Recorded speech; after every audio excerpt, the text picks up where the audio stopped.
प्यारे साथियों, आप सभी का वेलकम है हमारे वाईटी चैनल एम के ऑफिशियल बीपीटी 11 पर।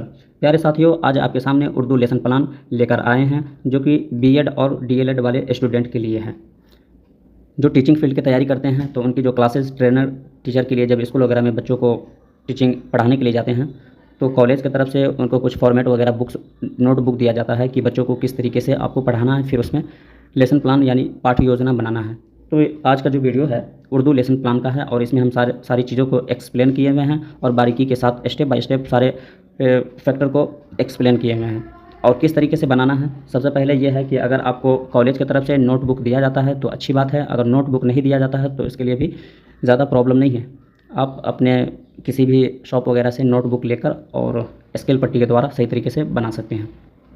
तो नोटबुक जो आपके सामने देख रहे हैं तो इसमें सबसे पहले हम पेज का जो पेज हम देख लेंगे कि टोटल कितना पेज है, उसके बाद सारे फैक्टर को हम एक्सप्लेन करेंगे। तो हमारा जो ये फर्स्ट पेज है ये ठीक है, यहाँ से देखेंगे ये फर्स्ट पेज है, उसके बाद सेकंड के बाद थर्ड है, फोर्थ, फिफ्थ और सिक्स। तो ये मैक्सिमम जो जैसे कि बनाते हैं स्टूडेंट वगैरह या तो 5 पेज में या 6 पेज के अराउंड ही पूरे बनाते हैं और ये 5-6 पेज जो बनाते हैं तो इसको एक ही फाइल माना जाता है, यानी आपका एक फॉर्मेट हुआ लेसन प्लान का। तो चले वीडियो को स्टार्ट करते हैं और इसमें किस तरीके से क्या चीज़ ऐड करना होगा वो सारी चीज़ बारीकी के साथ आपको हम बताते हैं।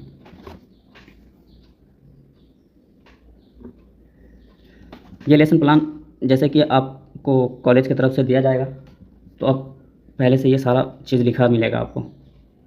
बाकी जो चीज़ है तहरीर करना पड़ेगा, जो आपका नाम है, फिर स्कूल का नाम क्या हो गया, कॉलेज में आपका रोल नंबर कितना था वो लिखना होगा, फिर किस क्लास में बच्चों को पढ़ा रहे हैं उसके बारे में है लिखना, और कि क्या चीज़ पढ़ा रहे हैं वो ये चीज़ एक्सप्लेन होता है। तो पहले ये तो बता देते कि इसमें क्या चीज़ लिखा हुआ है इसके बारे में, फिर नोटबुक के बारे में बताएंगे। जो आप अगर आपको कॉलेज की तरफ से नोटबुक नहीं दिया जाता है तो कॉपी पर किस तरीके से आप बनाएंगे, लास्ट में इसको हम एक्सप्लेन कर देंगे बारीकी के साथ। ठीक है, पहले यहाँ आप देख सकते हैं कि नाम लिखा हुआ है, यानी जो टीचिंग के लिए जाते हैं तो उनका नाम। जैसे कि आप डीएलएड या बीएड कर रहे हैं और आपको ट्रेनर टीचर के लिए स्कूल पे ऑब्जर्वेशन के लिए जाना होता है तो आपका नाम क्या है, तो आप अपना नाम लिखेंगे। तो जैसे इसमें लिखा हुआ है मोहम्मद मारूफ, ठीक है। फिर उसके बाद इसके सामने लिखा हुआ है रोल नंबर, जो आपके कॉलेज में रोल नंबर होगा वही कॉलेज नंबर आपको ऐड करना होगा यहाँ पे, ठीक है। उसके बाद है नाम ऑफ स्कूल, यानी आपके स्कूल का नाम क्या है, तो इन्होंने उर्दू में स्कूल का नाम लिखा हुआ है। इसमें लिखा हुआ है रियासती उर्दू मिडिल स्कूल शकरी मधुबनी, इस तरीके से लिखा हुआ है। क्लास कौन सा है, 7th क्लास के बच्चों को क्लास ले रहे हैं। सेक्शन क्या है, सेक्शन ए सेक्शन है, सेक्शन ए वाले बच्चों को वो क्लास ले रहे हैं। कौन सा सेटिंग है, तो सेकंड सेटिंग मैंने जो उसका टर्म जैसे ही स्टार्ट होता है क्लासेज वगैरह तो मॉर्निंग टाइम, उसके बाद आफ्टरनून होता है, तो वही सेकंड सेटिंग के दे रखे हैं उसमें, ठीक है। उसके बाद यहाँ आपको लिखना होगा सब्जेक्ट, देख सकते हैं कि यहाँ सब्जेक्ट लिखा हुआ है। सब्जेक्ट लिखेंगे उर्दू, आप जो भी पढ़ा रहे होंगे जैसे कि उर्दू हो, हिंदी हो, मैथ हो, ईवीएस वगैरह जो भी है तो आप वहाँ मेंशन करेंगे। इसमें तो खैर उर्दू का है तो उर्दू का बता रहा हूँ मैं, उर्दू लिखेंगे।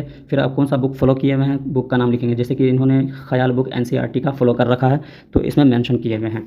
उसके बाद टॉपिक है, क्या टॉपिक बच्चों को पढ़ाना चाहते हैं, जैसे कि हमद हो गया, उसके बाद कोई स्टोरी है, मजमून है, क्या है तो उसके बारे में। तो इसमें एक लिखा है एक पुरानी कहानी, जो यानी चैप्टर का नाम है, जो चीज़ पढ़ाएंगे उस चैप्टर का जो लेसन का जो नाम होता है उस लेसन का नाम है एक पुरानी कहानी, ठीक है।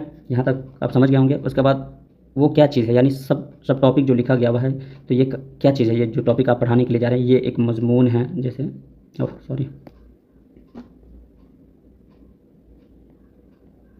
मजमून है या हमद है या कहानी है या कविता, इस तरीके से क्या है तो इसके बारे में आपको सब टॉपिक में लिखना होगा। तो ये कहानी है तो कहानी के तौर पे लिखे हुए हैं, ठीक है। अब आगे बढ़ते हैं, यहाँ लिखा गया हुआ है टीचिंग मेथड। टीचिंग मेथड में क्या चीज़ आप यूज़ करेंगे, तो सवाल व जवाब होगा, गुफ्तगू और बहस, सबक की क़िराअत व तशरीह, यानी जो क्लास ले रहे हैं जिस सब्जेक्ट से चैप्टर से उसमें क्या क्या चीज़ आप एक्सप्लेन करेंगे वो चीज़ यहाँ लिख देंगे। तो आप इतना लिख देंगे तो ये काफ़ी, जैसे सवाल व जवाब हो गया, सवाल व जवाब, गुफ्तगू और बहस, उसके बाद सबक की क़िराअत व तशरीह, ठीक है। इस तरीके से आप लिख देंगे, ये इनफ काफ़ी है।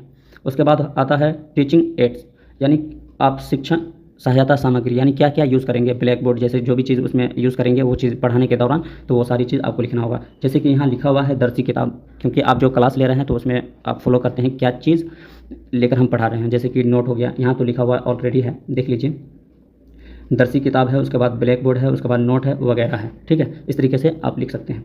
चलिए अब नेक्स्ट फैक्टर पे हम पहुंचते हैं। नेक्स्ट हमारा जो दिया गया हुआ है, यहाँ देखेंगे कि जनरल ऑब्जेक्टिव यानी सामान्य उद्देश्य क्या है, तो उसको उर्दू में जो बोला जाता है मकासिद उमूमी बोला जाता है। क्या बोला जाता है? मकासिद उमूमी। ठीक है। उसके बाद फर्स्ट नंबर में क्या लिखेंगे? तलबा में उर्दू ज़ुबान के मुताले का ज़ौक़ पैदा करना। ठीक है, यहाँ तक लिखेंगे, डैश डाल देंगे। सेकंड हमारा होगा मकासिद उमूमी। मकासिद उमूमी में समथिंग 3 से लेकर 5 पॉइंट लिखा जाता है, तो इन चीज़ों का आप ख्याल रखेंगे। 3 भी लिख देंगे तो इनफ है, बहुत है। ठीक है। सेकंड फैक्टर में, सेकंड हमारा जो मकासिद उमूमी है, सेकंड में लिखेंगे अदब के ज़रिए तलबा में समाजी और इखलाकी इक़्तिदार को पैदा करना, बेदार करना है, इक़्तिदार को बेदार करना। ये चीज़ लिखेंगे, डैश लगा देंगे। थर्ड है हमारा मकासिद उमूमी, तलबा को कहानी के मुताले से तलबा में जज़िया और तनक़ीदी सोच पैदा करना, तनक़ीदी सोच पैदा करना। ये हमारा जो हो गया मकासिद उमूमी था, जिसे आप 3 भी लिख सकते हैं या तो 5 भी लिख सकते हैं। ठीक है। अब हमारा नेक्स्ट टॉपिक जो आता है स्पेसिफिक ऑब्जेक्टिव है। इसको उर्दू में जो हम बोलते हैं, इसका जो उर्दू में हम बोलते हैं मकासिद खुसूसी बोलते हैं। यानी जो आप स्टोरी लिखे हैं, बच्चों को पढ़ा रहे हैं, इसमें क्या चीज़ और किस तरीके से एक्सप्लेन करेंगे और बच्चों को इससे क्या चीज़ का लाभ होगा, उसके बारे में यहाँ लिखना होता है। तो मकासिद खुसूसी जो हमारा है, तो फर्स्ट में मकासिद खुसूसी है तलबा को क़ुर्रतुल ऐन हैदर और उनकी अदबी खिदमात से वाकिफ़ कराना। ठीक है। और हमारा सेकंड मकासिद खुसूसी है, इसमें हम पढ़ेंगे कहानी में पेश किए गए समाजी और तारीख़ी पैस नज़र पर रोशनी डालें। मकासिद खुसूसी तीसरा हमारा है कहानी के प्लॉट, किरदार और मौजू को समझाना। तो ये चीज़ है इस टॉपिक के अंदर और ये चीज़ को हम एक्सप्लेन करेंगे। ठीक है। उसके बाद आता है कि प्रीवियस नॉलेज, यानी पूर्व ज्ञान, यानी पहले इसके बारे में बच्चों की किन चीज़ों के बारे में नॉलेज था, जानकारी थी, इन चीज़ों के बारे में मालूम है। तो उर्दू में उसको जो बोला जाता है साबका इल्म या तो मशरिक़ी इल्म। ठीक है। और बरिश इनसे मशरिक़ी होता है। तो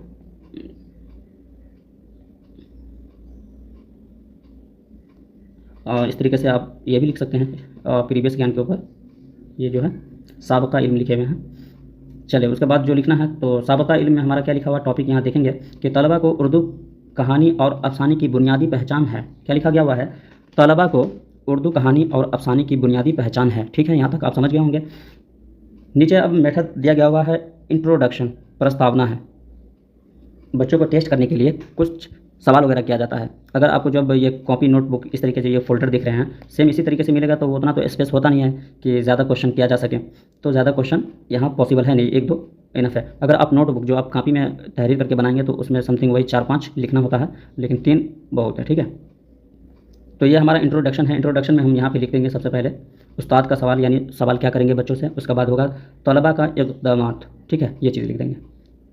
पहला जो क्वेश्चन होगा, जैसे यहाँ दिया गया हुआ है क़ुर्रतुल ऐन हैदर को डॉट डॉट करके कहा जाता है। तो बच्चों को ये मालूम है ही नहीं कि क्या बोला जाता है क़ुर्रतुल ऐन हैदर को, तो इसके बारे में एक्सप्लेन करेंगे। यहाँ लिखा गया हुआ है स्टेटमेंट ऑफ एम, यानी उद्देश्य कथन, यानी क्या उद्देश्य है इसके अंदर जो आप स्टोरी पढ़ा रहे हैं बच्चों को, तो इसमें क्या उद्देश्य, उसके बारे में बताएंगे। तो यहाँ लिखा गया हुआ देख रहे हैं कि बच्चों आज हम क़ुर्रतुल ऐन हैदर का एक अफसाना, एक पुरानी कहानी पढ़ेंगे। यहाँ देख रहे हैं अफसाना लिखा हुआ है, तो इससे आप यहाँ पे बैठा सकते थे, लेकिन बच्चों के लिए ये एक सवालिया निशान पैदा हो रखा है। बच्चे उसके बारे में नहीं जानते हैं, जबकि जो टीचर हैं जो पढ़ाना चाह रहे हैं वो यहाँ एक्सप्लेन कर दिए अफसाना। क़ुर्रतुल ऐन हैदर को अफसाना कहा जाता है। ठीक है, अफसाना निगार इस तरीके से भी बोला जाता है। चलें आगे बढ़ते हैं, उद्देश्य कथन तक आप पहुँच गए। अब हमारा होता है न्यू पॉइंट। इस पॉइंट को हम अच्छे तरीके से तहरीर करेंगे और हमारा पॉइंट जो होता है टीचिंग पॉइंट, उसके बाद टीचर एक्टिविटीज़। ठीक है, शिक्षक क्रिया और शिक्षण बिंदु, इन चीज़ों के बारे में आपसे हम बोले हुए थे स्टार्टिंग में कि हम आप जो नोटबुक कोई शॉप वगैरह से लेंगे, आप किस तरीके से बनाना है उसके बारे में हम लास्ट में बताएंगे, तो आप वीडियो में बने रहेंगे। ठीक है, क्योंकि सबसे पहले जो ये पैराग्राफ मिल चुका है कॉलेज की तरफ से, तो इसके बारे में हम पहले अच्छे तरीके से एक्सप्लेन करके आपको बारीकी के साथ बता देते हैं, उसके बाद हम बताएंगे। ठीक है, यहाँ दिया गया हुआ है टीचिंग पॉइंट में इब्तदाई हिस्सा। जो चीज़ आप एक्सप्लेन करेंगे तो उसका इब्तदाई हिस्सा होता है, क्योंकि उसके बारे में किस चीज़ के बारे में स्टोरी लिखी गई है और किसने लिखा ये चीज़ है, तो उसके बारे में उसको बोलते हैं इब्तदाई हिस्सा। तो आप इब्तदाई हिस्सा लिखेंगे। उसके बाद यहाँ फर्स्ट फैक्टर आप देख रहे हैं कि एक्सप्लेन किया हुआ क़ुर्रतुल ऐन हैदर को आलमी शोहरत याफ्ता अफसाना निगार कहते हैं। क्या कहते हैं? अफसाना निगार कहते हैं। ठीक है, क़ुर्रतुल ऐन हैदर को। आगे जो पॉइंट दिया गया हुआ है, इस पॉइंट में हम पढ़ेंगे आज हम क़ुर्रतुल ऐन हैदर का अफसाना, एक पुरानी कहानी पढ़ेंगे। इस कहानी में औरत की ज़िंदगी, उसकी क़ुरबानी और समाजी रिवायत की झलक मिलती है। इस सबक के मुताले से हमें समझने का मौका मिलेगा कि पुरानी नस्ल की यादें और तजुर्बात नई नस्ल के लिए किस तरह नसीहत और रहनुमाई का ज़रिया बनते हैं। साथ ही हम कहानी के किरदार और उसलूब और मौजू को भी जानेंगे। तो इसमें आप बता दिया गया हुआ है कि किस किस चीज़ों के बारे में जानना है। उसके बाद आप यहाँ देख सकते हैं कि टीचिंग पॉइंट में लिखा गया हुआ है दरमियानी हिस्सा। आपका जो दरमियानी हिस्सा होता है उसमें एक्सप्लेन करना होता है, बिल्कुल खुलासा करना होता है, तशरीह जिसको बोलते हैं। तो खुलासा के साथ जो स्टोरी है, एक पुरानी कहानी, उसको एक्सप्लेन करेंगे और इसमें क्या क्या चीज़ के बारे में बताया गया है वो बच्चों को बताएंगे। बताने से मुराद यह है कि आपको जो नोटबुक मिला हुआ है उसमें खुलासा आपको लिखना होगा। खुलासा इस तरीके से दरमियानी हिस्सा डालेंगे, फिर हैश इस तरीके से निशानदेही करेंगे। निशानदेही करने के बाद खुलासा में आप देख सकते हैं कि यहाँ पॉइंट हमारा दिया गया हुआ है। पॉइंट देने के बाद इसमें लिखा हुआ है, एक पुरानी कहानी में कुर्रतुल ऐन हैदर ने औरत की ज़िंदगी के मुख्तलिफ़ पहलुओं, यहाँ से साइड कर देता हूँ ताकि आपको देखने में बेहतर लगे, मुख्तलिफ़ पहलुओं को बड़ी बारीकी और हकीकत पसंदी के साथ बयान किया है। कहानी का मरकज़ी किरदार खतीजा है। ये एक क्वेश्चन हो गया। क्या हो गया ये क्वेश्चन? जब लास्ट में इस क्वेश्चन को आप बना सकते हैं, बच्चों को दे सकते हैं। ये एक सवाल हो गया। क्या बोला गया हुआ इसमें देखेंगे कि कहानी का मरकज़ी किरदार खतीजा है। ठीक है, यहाँ तक आप समझ गए होंगे। ये आपको लास्ट में ये टॉपिक काम आने वाला है, तो इन चीज़ों का ख्याल रखेंगे। ठीक है, जो अपनी माँ यानी अम्मी जान की बातों में पुरानी यादों और घरेलू ज़िंदगी के मामूलात के ज़रिए एक गुज़रे हुए अहद को ज़िंदा कर देती है। इस कहानी में सिर्फ खतीजा की ज़िंदगी नहीं बल्कि पूरे इसके बाद जो है यहाँ से पेपर स्टार्ट होता है, ये है। 1 मिनट यहाँ पे स्टॉप करेंगे। ये आपका जो है ना स्टूडेंट एक्टिविटीज़ है, ब्लैक बोर्ड है। तो ब्लैक बोर्ड पर किस तरीके से आपको समझाना उस शक्ल से आप समझा सकते हैं बच्चों को। कोई टॉपिक जैसे कि इसमें किरदार के बारे में दिया गया हुआ है कि इस कहानी के अंदर में किसका किरदार को निभाया गया है, तो उसके बारे में सवाल जवाब देकर यहाँ पे एक्सप्लेन कर सकते हैं, छोटा सा डालकर। फिर एक्टिविटीज़ जो होता है स्टूडेंट एक्टिविटीज़ का, तो उसमें लिखेंगे कि तलबा गौर करेंगे। ठीक है, ब्लैक बोर्ड हो गया, स्टूडेंट एक्टिविटीज़ हो गया, इसमें लिखेंगे तलबा गौर करेंगे। उसी पेज को जो स्टोरी था उसको एक्सप्लेन यहाँ किया जा रहा है। इसमें लिखा गया हुआ है, तबके की सोच, रस्म व रिवाज और औरत की तकदीर का अक्स झलकता है। मुसन्फ़ा यानी मुसन्निफ़ की जमा यह किया गया हुआ है। मुसन्निफ़ ने देखा है कि किस तरह औरत अपनी ख्वाहिशात और जज्बात के बावजूद घरेलू जिम्मेदारियों, रिश्तों और समझ और समाजी रिवायतों में जकड़ी हुई रहती है। यहाँ पे रहती हुई लिखी हुई है। ठीक है, खतीजा की ज़िंदगी और उसकी यादें दरअसल उस अहद की अक्कासी करती है जब औरत पहचान ज़्यादातर घर की 4 दीवारी और ख़ानदान के रिश्तों तक महदूद थी। आगे इस कहानी में लिखा गया हुआ पॉइंट डालकर, कहानी में अम्मी जान का किरदार भी ख़ास अहमियत रखती है। वह अपनी पुरानी बातों और तजुर्बात के ज़रिए न सिर्फ अपनी नस्ल की कहानी सुनाती है बल्कि औरत की सदियों पुरानी कुर्बानियों और दुखों, यहाँ पे जो लिखा हुआ है ये दुखों लिखा हुआ है। ठीक है, देखो मत पढ़ लीजिएगा, दुखों को भी जाहिर करती है। उनकी बातों में एक माजी की खुशबू है जो कारी को उस माहौल में ले जाती है जहाँ औरत की हैसियत एक जज्बा कुर्बानी और एसार की अलामत बनकर सामने आती है। कारी को यूँ महसूस होता है जैसे वो खुद इन किरदार के दरमियान मौजूद है। इस तरह एक पुरानी कहानी महज एक अफसाना नहीं बल्कि औरत की तारीख़ और उसकी ज़िंदगी की गहरी तस्वीर है। ये टॉपिक यहाँ तक कंप्लीट हो गया। जैसे ही टॉपिक कंप्लीट होगा तो फिर इसके अंदर किस चीज़ों के बारे में बताया गया हुआ है, यानी इसके अंदर से क्या नसीहत निकलता है, वो नसीहत हम बच्चों को बताएंगे। यहाँ लिखा गया हुआ है कहानी लिखना चाहिए, अरबी में डाला है, कहानी से हासिल होने वाली नसीहत। ठीक है, यहाँ नसीहत का पॉइंट दे रखे हैं। ये कहानी हमें सिखाती है कि औरत की ज़िंदगी महज घरेलू जिम्मेदारियों तक महदूद नहीं होनी चाहिए। औरत भी ख्वाब देखने, अपनी ख्वाहिशात पूरी करने और समाज में अपना मकाम बनाने का हक़ रखती है। तो इन चीज़ों के बारे में जो नसीहत है, तो नसीहत एक्सप्लेन किया गया हुआ है। अब जो टीचर हैं, टीचर बच्चों से कुछ सवाल करेंगे, यानी दरमियानी चैप्टर जो पढ़ाए हैं बच्चों को, तो वो सवाल किस तरीके से करेंगे। सवाल यहाँ पॉइंट मारेंगे सवाल का, फिर बच्चों से सवाल करेंगे, एक पुरानी कहानी के मुसन्निफ़ का नाम क्या है। तो बच्चों का जो जवाब होगा यानी स्टूडेंट एक्टिविटीज़ में। ठीक है, वो तो ऊपर का फाइल है जो तलबा गौर करेंगे तशरीह को, नीचे जो यहाँ देखेंगे और नोट को लिखेंगे भी। यहाँ जवाब दिया गया हुआ है कुर्रतुल ऐन हैदर, यानी मुसन्निफ़ का नाम, एक पुरानी कहानी के मुसन्निफ़ का नाम क्या है, तो कुर्रतुल ऐन हैदर। आप जैसे कि यहाँ देख रहे हैं कि ब्लैक बोर्ड दिया गया हुआ है, इस सर्कल देख रहे हैं, और यहाँ सैम्पल का है पूरे खाली, तो यहाँ पे इस तरीके से सर्कल बना सकते हैं किसी भी पेन से, या कलरफुल कर देंगे यहाँ पे डेट लिख देंगे, सब्जेक्ट का नाम लिख देंगे, फिर जो सवाल किया गया हुआ है डालकर सवाल करेंगे बच्चों से, फिर उसका जवाब यहाँ पे लिख देंगे। तो ये आपका श्यामपट का काम हो जाएगा। तो ये पैराग्राफ कंप्लीट हो गया है। उसके बाद आता है पुनरावृत्ति, यानी बच्चों से जिस वक्त आप क्लास लेंगे, उसी दरमियान बच्चों से कुछ सवाल वगैरह करने के लिए बोर्ड पे देंगे, या तो उनको बोलेंगे नोट पेपर पे बनाने के लिए, अब बनाकर दिखाने के लिए। तो यहाँ पे आपको ऐसा सवाल लिखने के लिए बोलना है बच्चों को, ताकि जो अभी आप दरमियानी पढ़ाए हैं तो उसी हिसाब से आपको बच्चों से क्वेश्चन वगैरह करना पड़ेगा। पहला क्वेश्चन क्या है, एक पुरानी कहानी का मरकज़ी मौजू क्या है, इसके बारे में बच्चों बताएंगे। ठीक है। सेकंड में पूछा गया हुआ है पुनरावृत्ति, यानी क्वेश्चन पूछा गया हुआ है, कहानी में औरत की ज़िंदगी के कौन से पहलू उजागर हुए हैं। तो उजागर कौन सा पहलू हुआ है, क्योंकि यानी औरतों का भी हक़ है, वो उनकी भी एक ख्वाहिश होती है अपने ज़िंदगी में बेहतर मकान बनाने का। तो इन चीज़ों के बारे में बच्चों लिखेंगे, क्योंकि अभी जो खुलासा किया गया हुआ है उसमें बताया गया हुआ है। ठीक है। तीसरा जो क्वेश्चन है, कुर्रतुल ऐन हैदर को डैश डैश डाल दिया गया हुआ है, उसके बाद कहा जाता है, तो ये अभी पढ़ा चुके हैं, अफसाना निगार कहा जाता है। बच्चे यहाँ तक खुलासा पढ़े हैं तो उसको ध्यान में होगा। ठीक है। फोर्थ नंबर का जो क्वेश्चन है लिखा गया हुआ है, कहानी का मरकज़ी किरदार कौन है। तो मरकज़ी किरदार कौन है, तो खतीजा है। कौन है, अभी जो पढ़ाया गया हुआ है और निशानदेही करने के लिए बोला गया था, तो वो खतीजा है। ठीक। लास्ट हमारा ऑप्शन रहेगा ये होमवर्क, गृह कार्य, यानी घर का वर्क, घर का काम जो है घर पे बच्चों बनाएंगे। तो पहला क्वेश्चन करेंगे आप, इस कहानी से हासिल होने वाली नसीहत 3 नुकात में बयान करें। उसके बाद सेकंड है, कुर्रतुल ऐन हैदर की 2 कहानियों का अफसानों के नाम तलाश करके नोटबुक में लिखें। उसके बाद है रेफरेंस बुक, यानी कौन सी किताब से बच्चों को पढ़ाए हैं वो बुक का नाम लिख देना है। जैसे NCERT हो गया, अलग अलग स्टेट का अलग अलग बुक भी होता है। अगर सेंट्रल लेवल पे चल रहा है नेशनल वाला तो NCERT बताएंगे। फिर उसके बाद कितना नंबर पेज है वो चीज़ लिख देंगे, तो ये कंप्लीट हो जाएगा। नीचे का जो सुपरवाइजर्स कमेटी जो लिखा हुआ है, तो ये शिक्षक यहाँ पे उनको सिग्नेचर वगैरह करके नंबर वगैरह देते हैं, तो ये आपके कॉलेज वाले चेक करते हैं। तो यहाँ कुछ लिखने की ज़रूरत है नहीं। ठीक है। तो इसका आप ख्याल करेंगे। अब स्टार्टिंग में हम जो बताए थे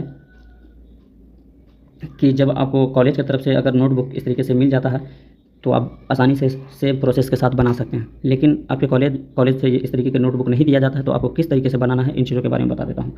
जैसे कि आपका ये पहला पेज है, यहाँ दूसरा है, ये तीसरा पेज है, ये चौथा है, पाँचवा है, यानी 4 से 6 पेज में ये सारा चीज़ बनाना होता है। तो पहला जो आपका पेज होगा इस तरीके से, एक ही पेज इस तरीके से होगा, उस पेज पे आपको लिखना होगा, पहले नाम होगा, स्कूल का नाम होगा, सेक्शन होगा, रोल नंबर होगा, इस तरीके से आपको सारा चीज़ लिख लेना है। आपका सेकंड जो पेज आएगा उस सेकंड पेज पे क्या लिखना होगा आपको, टीचिंग मेथड हो गया, उसके बाद टीचिंग एड हो गया, उसके बाद जनरल ऑब्जेक्टिव हो गया, उसके बाद स्पेसिफिक ऑब्जेक्टिव हो गया, ये लिखेंगे। इतना चीज़ आप अगर लिखेंगे तो वो पेज भी फुल हो जाएगा। अब जो आपका पेज आता है थर्ड नंबर का, क्या आता है थर्ड नंबर का, वो पेज डबल होना चाहिए। जैसे ये बुक होता है बीच में से फोल्ड रहता है फोल्ड करने का, तो एक पेज इधर हो गया, एक पेज इधर हो गया, तो मान लेते ये 3 हो गया, ये 4 हो गया। तो इधर किस तरीके से लिखना है वो चीज़ बताता हूँ। यहाँ पर आप देखे होंगे टीचिंग पॉइंट है और टीचर एक्टिविटीज़ है, ये चीज़। तो आपका जो फर्स्ट पेज जो होगा, हम बताएं अभी आपको, ये आपका कॉपी है, इसमें बीच में फोल्डर लगा हुआ है, तो इधर आप लिखेंगे टीचिंग पॉइंट, इसी में लिखेंगे टीचिंग एप्टीट्यूड, और इस तरीके से लाइन सर्कल खींच देंगे। इसमें आपको तशरीह करना होगा और इसमें किस चीज़ के बारे में खुलासा करेंगे वो चीज़ लिखेंगे, टॉपिक लिखेंगे। जैसे खुलासा इब्तदाई हिस्सा है ना, इब्तदाई हिस्सा, तो इब्तदाई हिस्सा के बारे में लिखेंगे। 1 मिनट पेज दोबारा से बना देता हूँ। ये पेज है, बीच में फोल्डर पड़ा हुआ है, यहाँ पर आप लिखेंगे टीचिंग पॉइंट और इसमें लिखेंगे टीचर एक्टिविटीज़। ये लिखने के बाद जैसे कि हम यहाँ लिख चुके हैं इब्तदाई हिस्सा, तो यहाँ इब्तदाई हिस्सा लिखेंगे, और इब्तदाई हिस्सा लिखने के बाद आप इस यहाँ पे टीचर एक्टिविटीज़ के बारे में लिखेंगे, किस चीज़ के बारे में आप खुलासा कर रहे हैं। अब रह गया आपका 2 साइड वाला जो पेपर, तो इस पर एक जगह लिखेंगे स्टूडेंट एक्टिविटीज़, उसके बाद जो लास्ट वाला जो ये रहेगा सर्कल, ये 2 ही पेज है, कौन है, ये थर्ड है, ये फोर्थ है, लेकिन बीच में सर्कल बनाएंगे आप। बीच में जैसे ही सर्कल बनाएंगे तो उसमें 2 फोल्डर बन जाएगा। तो यहाँ इस जो लाइन में है, इस लाइन में लिखेंगे स्टूडेंट एक्टिविटीज़, और ये आपका श्यामपट हो जाएगा। जैसे ये हमारा मान लेते हैं कि ये थर्ड पेज है, ठीक है, और ये फोर्थ पेज है।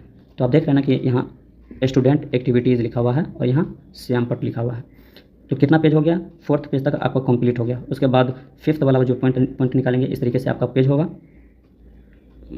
इसी तरीके से पेज होगा, बीच पे फोल्डर देख रहे हैं, यहाँ पे फोल्डर लगा हुआ फोल्डर है, लेकिन उस साइड का हम नहीं लेकर आए हैं, होगा तो नेक्स्ट वीडियो में, या तो वीडियो के डिस्क्रिप्शन में टेलीग्राम है, उसमें ये फॉर्मेट हम सही तरीके से डाल देंगे, यानी इस तरीके से फोल्डर वाला डाल देंगे। यहाँ पे निशानदेही करेंगे, टीचिंग पॉइंट यहाँ लिखेंगे टीचिंग पॉइंट, और यहाँ जो लिखेंगे टीचर एक्टिविटीज़, फिर बीच में सर्कल मार देंगे। जो आप नोटबुक शॉप से खरीदेगा उसके बारे में बता रहा हूँ, ध्यान दीजिएगा। यहाँ पे स्टूडेंट एक्टिविटीज़ के बारे में लिखेंगे, और ये आपका जो साइड का हो जाएगा वो श्यामपट हो जाएगा, यानी ब्लैक बोर्ड हो जाएगा, ठीक है। इतना चीज़ आप समझ गए होंगे। अगर नहीं समझ में आया तो वीडियो के डिस्क्रिप्शन में टेलीग्राम है, तो वहाँ से आप बातचीत कर सकते हैं पर्सनली, और कमेंट के जरिए भी बता सकते हैं, फिर एक्सप्लेन कर दिया जाएगा। उसके बाद आपका आता है पुनरावृत्ति है, उसके बाद होमवर्क गृह कार्य आता है वो लिखेंगे। रेफरेंस बुक आता है, लास्ट वाला पेज जो बचेगा उसमें आप इस तरीके से लिख सकते हैं। और दूसरी बात यह है कि इसमें कुछ टॉपिक वगैरह जो है,